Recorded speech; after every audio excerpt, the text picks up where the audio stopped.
आज हम डिस्कस करेंगे गोनोरिया एंड साइफिलिस के बारे में और ये दोनों की दोनों डिजीजेस हैं। इस और ये जो दोनों की दोनों हैं ये सेक्सुअली ट्रांसमिटेड डिजीजेस हैं और इनको हम वन बाय वन डिस्कस करेंगे। सबसे पहले हम बात कर लेते हैं गोनोरिया के बारे में। हम देखते हैं कि इसका कॉजेटिव एजेंट कौन सा है। तो ये एक बैक्टीरियम की वजह से होता है जिसका नाम है नाइसीरिया गोनोरिया। और साथ में यहाँ पर हम अपने सामने उसकी डायग्राम ले आए हैं जिसमें हम देख रहे हैं कि ये वो बैक्टीरिया है जो कि कॉज करता है गोनोरिया। अब जैसे कि हमने बात की है कि ये सेक्सुअली ट्रांसमिटेड डिजीज़ है, तो ये ज़्यादातर जो रिप्रोडक्टिव ऑर्गन्स हैं या रिप्रोडक्टिव ऑर्गन्स के साथ जो ऑर्गन्स मौजूद हैं उन्हें ये ज़्यादा अफेक्ट करती है। सबसे पहले हम देख लेते हैं कि ये जो बैक्टीरिया है ये कहाँ पर इन्वेड करता है। तो हम देखते हैं कि ये इन्वेड करता है जो रिप्रोडक्टिव और यूरिनरी ट्रैक्ट में लेयर मौजूद होती है जिसे कि म्यूकोजा कहा जाता है। यानी कि ये म्यूकोजा लेयर में जाके इन्वेड करता है। और अब अगर हम इसके सिम्टम्स की बात करें कि अगर ये मेल में हो जाए तो इसके क्या सिम्टम्स हैं, तो उसमें हम देख लेते हैं कि जो कॉमन सिम्टम्स हैं वो कौन कौन से हैं।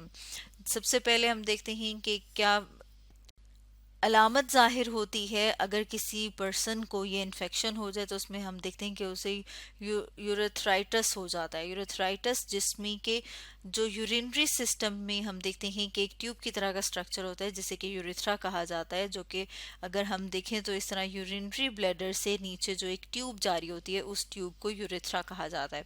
तो जो यूरेथ्रा है उसमें क्या हो जाती है, इन्फ्लेमेशन हो जाती है, यानी कि वो फूल जाती है। इसके अलावा अगर हम एक और सिम्टम की बात करें, एक और अलामत की बात करें, तो हम देखते हैं कि जो यूरिनेशन है वो पेनफुल हो जाएगी। यानी कि जब वो यूरिन पास करेंगे, पेशाब करेंगे, तो उसमें उन्हें तकलीफ होगी। इसी तरह से हम देखते हैं कि इसका जो मेल रिप्रोडक्टिव ऑर्गन होता है वहाँ से पस डिस्चार्ज होगी। तो उसमें हम देख लेते हैं कि क्या होता है, डिस्चार्ज ऑफ पस फ्रॉम पीनस।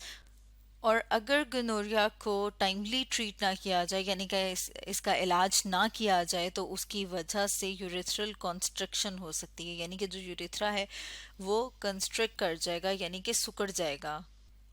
इसके अलावा जो मेल डक्ट सिस्टम है उस पूरे डक्ट सिस्टम में इन्फ्लेमेशन भी देखी गई है गोनोरिया के सिम्टम्स में। यानी कि पूरा का पूरा जो डक्ट सिस्टम है वहाँ पर भी स्वेलिंग हो सकती है, वहाँ पर भी इन्फ्लेमेशन हो सकती है। ये तो कॉमन सिम्टम्स देखे हमने मेल के। इसी तरह से हम देखते हैं जो कॉमन सिम्टम्स हैं वुमेन में कि अगर गोनोरिया जो है वो वुमेन को हो जाए तो उनमें क्या अलामात जाहिर होती हैं।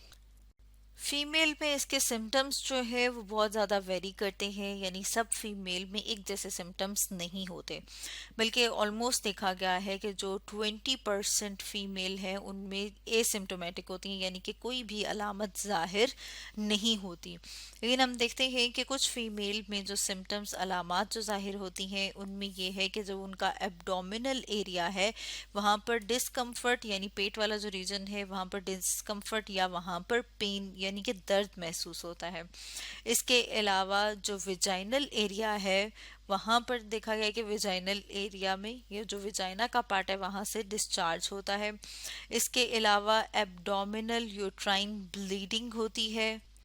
एब्डोमिनल यूट्राइन ब्लीडिंग जो है वो एक ब्रॉड टर्म है जिसे इस्तेमाल किया जाता है जब गर्ल्स या वुमेन में मेंस्ट्रुअल साइकिल इरेगुलर हो जाए और हैवी ब्लीडिंग हो, यानी कि नॉर्मल से ज़्यादा ब्लीडिंग हो। गोनोरिया जो है वो फीमेल में जो उनका पेल्विक एरिया होता है, जैसे कि पेल्विक रीजन जो है, जैसे यहाँ पर हम डायग्राम में देख रहे हैं कि ये वाला जो रीजन है ये पेल्विक रीजन है, पेल्विक एरिया है। तो देख रहे हैं कि इस एरिया में भी इन्फ्लेमेशन हो जाएगी या पेल्विक इन्फ्लेमेटरी डिजीज जो है वो एक अलामत है गोनोरिया की। इसके अलावा जो फीमेल है उनमें स्टेरिलिटी यानी कि वो क्या हो जाएंगे, बांझ हो जाएंगे। अब हम साथ में ट्रीटमेंट की बात कर लेते हैं कि अगर किसी पर्सन को गोनोरिया हो गया है तो अब उसका इलाज क्या है।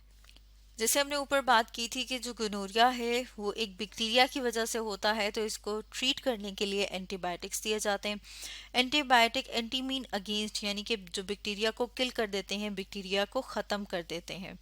उसमें ज़्यादातर क्या दिया जाता है, पेंसिलिन और टेट्रासाइक्लिन जो है ये एंटीबायोटिक्स इस्तेमाल की जाती हैं गोनोरिया को ट्रीट करने के लिए।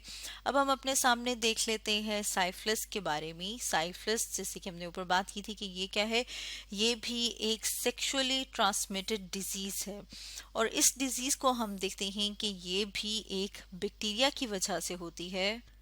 और ये जिस बैक्टीरिया की वजह से होती है, जैसे यहाँ पर हम अपने सामने देख रहे हैं, उसे कहा जाता है ट्रिपोनिमा पैलिडम। ठीक है। और साथ में हम इसके सिम्टम्स देख रहे हैं, अलामात देख रहे हैं। और अलामात में भी हम अगर गौर से देखें तो हम देख रहे हैं कि इसमें हमें 3 स्टेजेस नज़र आ रही हैं। बेसिकली होता ये है कि जब ये बैक्टीरिया बॉडी में एंटर होता है तो उसके बाद पहली स्टेज आती है, यानी कि माइल्ड, जिसमें सिम्टम्स होते हैं। अगर उसमें वो ट्रीट ना हो तो फिर स्टेज 2 आती है। और फिर अगर वो स्टेज 2 में भी जो है वो अगर बॉडी उसे कोप अप ना कर सके तो फिर क्या आती है, फिर स्टेज 3 आती है। तो हम स्टेज 1 के जो सिम्टम्स हैं उनको देख लेते हैं। सबसे पहले हम देख रहे हैं हेडेक होता है, यानी कि सर में दर्द होता है। इसके अलावा जो स्किन है, जिल्द है, उसके ऊपर रेड रेड से इस तरह के निशान नजर आते हैं जैसे स्किन अल्सर हो। इसके अलावा जो है, जो पट्टे हैं, जो मसल्स हैं, उनमें दर्द होता है, वीकनेस हो जाती है, कमजोरी हो जाती है और फिटीग होती है, यानी कि थकावट होती है। जब हम स्टेज 2 की बात करते हैं तो हम देखते हैं कि जो स्किन के ऊपर रैशेस हैं वो ज़्यादा हो जाते हैं, यानी कि जो स्किन है वो पहले से ज़्यादा ख़राब नज़र आती है। इसके अलावा म्यूकोजल डैमेज हो जाता है। म्यू म्यूकोजा जो है वो एक मेम्ब्रेन है जो ज़्यादातर बॉडी कैविटीज़ को लाइन करती है, इंटरनल ऑर्गन्स को भी लाइन करी होती है, वो डैमेज हो जाती है। इसके अलावा जो वज़न है वो कम हो जाता है और बॉडी में जो हीट है वो ज़्यादा प्रोड्यूस होती है। इसके साथ साथ अगर हम स्टेज 3 की बात करें, यानी कि जिसमें बहुत स्वेयर सिम्टम्स होते हैं, उसमें डिमेंशिया होता है, यानी कि याददाश्त जो है वो कमज़ोर हो जाती है। इसके अलावा और साइकोटिक डिसऑर्डर्स जो हैं वो जाहिर होना शुरू होते हैं स्टेज 3 के ऊपर। हम देखते हैं कि जब स्टेज 3 होती है तो बॉडी के अंदर ही ब्लीडिंग भी शुरू हो जाती है। जैसे स्टेज 2 में तो आपने देखा था कि जो स्किन है उसके ऊपर रैश होंगे और स्किन जो है वो डैमेज हो जाएगी, लेकिन स्टेज 3 में बॉडी के अंदर ब्लीडिंग शुरू हो जाती है और साथ में बॉडी के जो इंटरनल ऑर्गन है, जैसे यहाँ पर आप देख रहे हैं हार्ट है, लिवर है, किडनी है, ये क्या होते हैं, ये डैमेज होना शुरू होते हैं, यानी कि इनको नुकसान पहुंचना शुरू हो जाता है। इसके साथ साथ हम देखते हैं कि जो हमारा रेस्पिरेटरी सिस्टम है, यानी जिसमें क्या आते हैं, हमारे फेफड़े आते हैं, लंग्स आते हैं, नोज है, पूरा का पूरा रेस्पिरेटरी सिस्टम है। तो हम देखते हैं कि जो रेस्पिरेटरी ट्रैक है वो फेलियर होना शुरू हो जाता है, यानी कि जो हमारा रेस्पिरेटरी सिस्टम है वो भी डैमेज होना शुरू हो जाता है।